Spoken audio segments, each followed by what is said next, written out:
Hello and thank you for joining us on ERi-TV. This is English News Broadcast at exactly 10:30 p.m. here from the headquarters in Asmara with me, Salem Brahana. First, the top stories.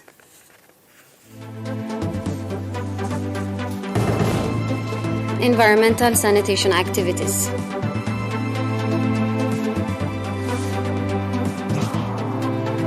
Awards to outstanding students.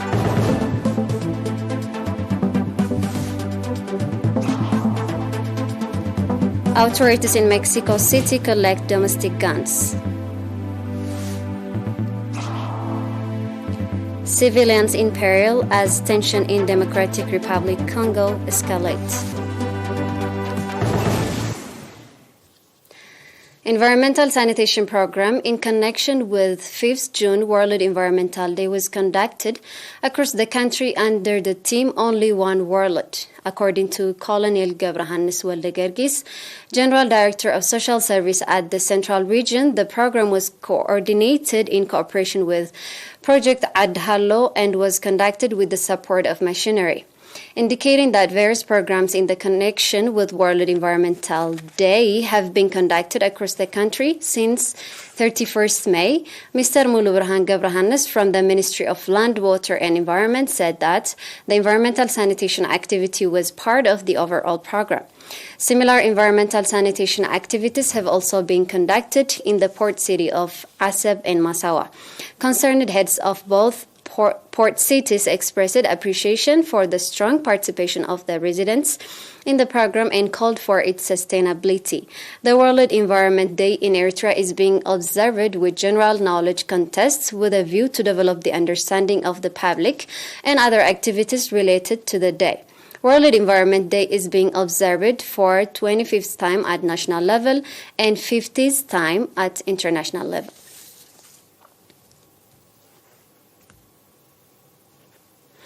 Students from Haranet High School in Asmara that scored from 3 to 4 points in 2020 and 2021 National School Living Examination have been awarded.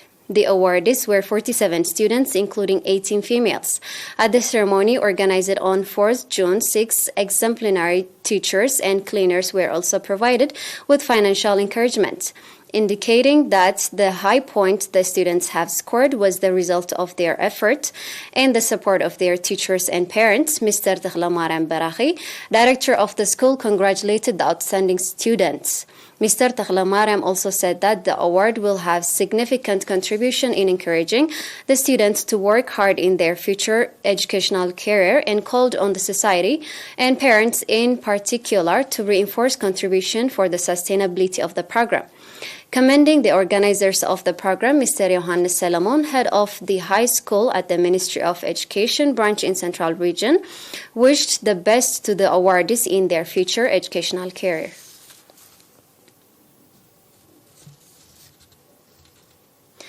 The National Union of Eritrean Women branch in the Central Region reported that commendable effort has been exerted to develop the socio-economic capacity as well as vocational skill of women in the region. Mrs. Haregu Gebrameskel, head of legal service at the union branch, said that alongside the effort being conducted to develop the overall awareness of women, training programs as well as loan opportunities are being provided to disadvantaged women, indicating that over 40 million NAFA has been dispersed to 14,000 women across the country, and out of which 1/4 of them from the Central Region. Mrs. Haregu said that beneficiaries are engaged in agricultural, small-scale trade and other activities. Mrs. Haregu went on to say that the union branch has organized vocational training programs to disadvantaged women in 16 subzones on weaving, beauty salon, bee farming, as well as ceramic and others.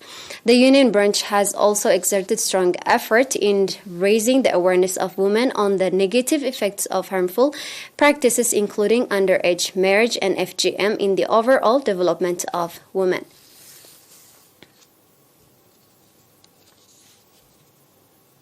Following a short break, we'll be back with international news. Stay tuned.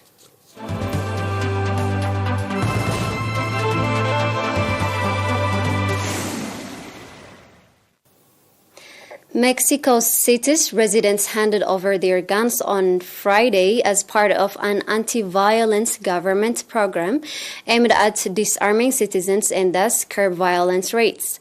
Since the Yes to Disarmament, Yes to Peace program began back in 2019, authorities have collected around 6,320 domestic guns in the Mexican capital. The program also targets children to enhance an upbringing free of weapon-like toys. Footage showed minors swapping their toy guns for other non-violent ones. It's important to be educated against violence. Children hand over their toy guns and adults hand over guns they have at home, Mexico City's government secretary Martí Batres told Reuters. The campaign in Mexico is running while the U.S. is once again debating on gun control after several mass shootings in recent weeks have shaken the neighboring country. Batres also said the U.S. should reflect on their right to possess weapons at home and prompt a cultural change to move away from the daily use of guns.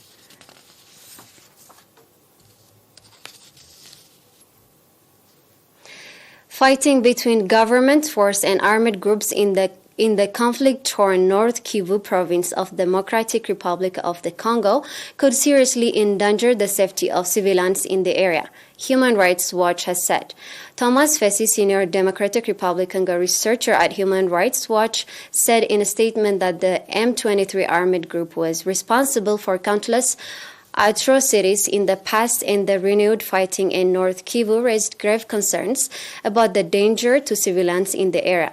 Violence in North Kivu assumed on May 22, forcing tens of thousands of people to flee their homes in the latest episode of what the Norwegian Refugee Council has called the world's most neglected displacement crisis. The government of Rwanda and Democratic Republic Congo have exchanged accusations about the fighting, with Kigali saying that the Congolese army fired rockets onto territory, injuring several civilians and damaging property. Kinshasa alleged that the Rwanda Defense Force was actively fighting alongside M23. The M23 originally consists of soldiers who participated in a mutiny from the Democratic Republic Congo National Army in April and May 2012. It briefly captured Goma before United Nations-backed government troops in 2013 forced it back into Rwanda and Uganda. M23 fighters summarily executed dozens of civilians, raped scores of women and girls, and forcibly recruited hundreds of men and boys, becoming among the worst perpetrators of human rights abuse in Democratic Republic Congo or in the world.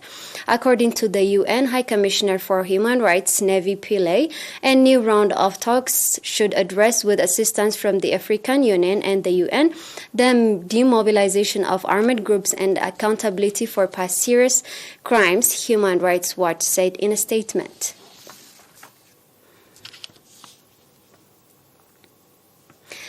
The Israeli Prime Minister Naftali Bennett has told the United Nations nuclear watchdog that his country would prefer a diplomatic resolution to a standoff over Iran's nuclear program, but could take independent action, reiterating a long-standing veiled threat to launch a preemptive war. The warning to visiting International Atomic Energy Agency (IAEA) Chief Rafael Grossi followed calls by Western powers on the International Atomic Energy Agency Board of Governors to rebuke Tehran for failing to answer questions on uranium traces at undeclared sites.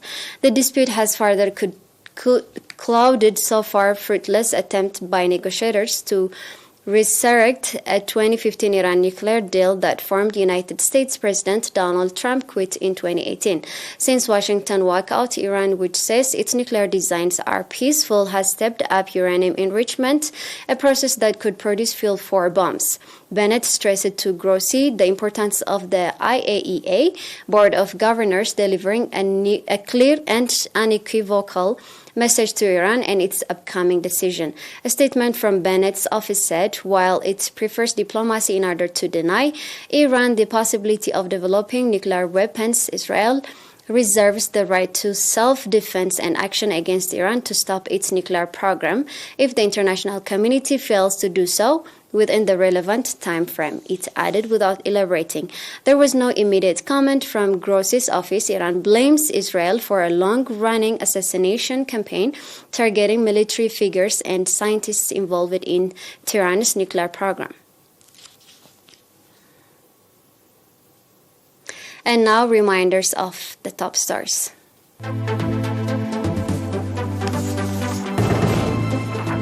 Environmental sanitation activities.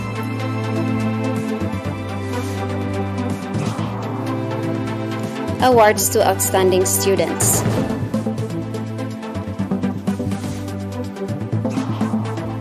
Authorities in Mexico City collect domestic guns. Civilians in peril as tension in Democratic Republic Congo escalate.